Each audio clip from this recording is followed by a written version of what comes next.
talking about the return potential or the growth potential in manufactured housing. Where do you see that going? What's the current state, and where do you see the opportunity there? I think there's going to be a diminish. It's always kind of a diminishing supply, and I think that will continue. I think that there are people who are building properties, not just us, who are going to be really putting together. And it's hard because you have to figure out the market. The market changes. Um, when you're talking about selling a manufactured structure on rented land, you're really going after somebody who otherwise would be renting an apartment, because that's really the best value proposition you can offer. Is be like, well, you can rent this apartment for 3 years and maybe you'll get your $1,500 cleaning deposit back, or live here, pay the same amount of money, and now you have an asset. That's where we have a ton of success. And I think that's kind of like I was saying before, like the idea of allowing people to benefit just from what is normally considered just an expense, a housing expense. I think that's sort of, I see that as a really promising opportunity. It's one of the only ways you can sort of benefit from living, your living situation, short of like buying a home.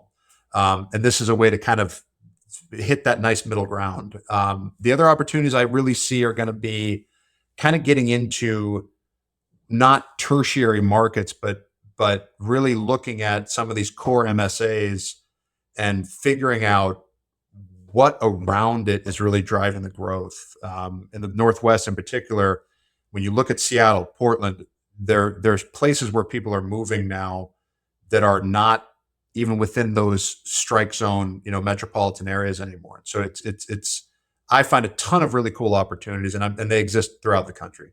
But finding these places where you're not necessarily looking for like that class A apartment real estate, you're going to these areas of populations of 10, 15,000, but are in the right place for the right reason. In Oregon, for example, data centers, right? So data centers are being built on these, and they can't go everywhere. They have to have the right intersection of fiber optic cables, energy, and transportation. So like, there's really only a handful of places in Oregon that they're being built, and they're being built in sort of a stealth, weird, goofy manner. So you kind of have to. It's not just a matter of like going on Google Maps and hoping for the best. So you have to sort of know and find these places. Where is the power? And then like, there's a lot of hydroelectric power here, for example, but like a lot of those dams are being closed or repurposed. So it's that not just necessarily like some analyst sitting at a desk trying to like figure this stuff out with a spreadsheet. You really got to know all these different little cool dynamics.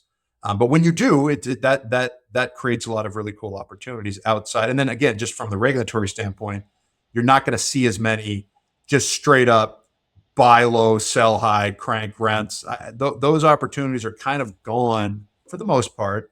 And I don't think. I think in many, like I said, I'm I see both sides of why those things are going away. But I think there's tons. There's it will always be sort of this goofy, funny category where the regulatory bodies don't really understand it. That's the other thing. Like, when we've built parks, we get a lot of blank stares at the city offices because they're like, "You're doing what?" And because no one knows, like they're like, "Well, Carl retired 25 years ago. He's the last guy who ever did anything with a mobile home park." So like, there's an education element of this too, where you have to kind of figure out a way to get these guys, up to speed. Yeah. So it's much more.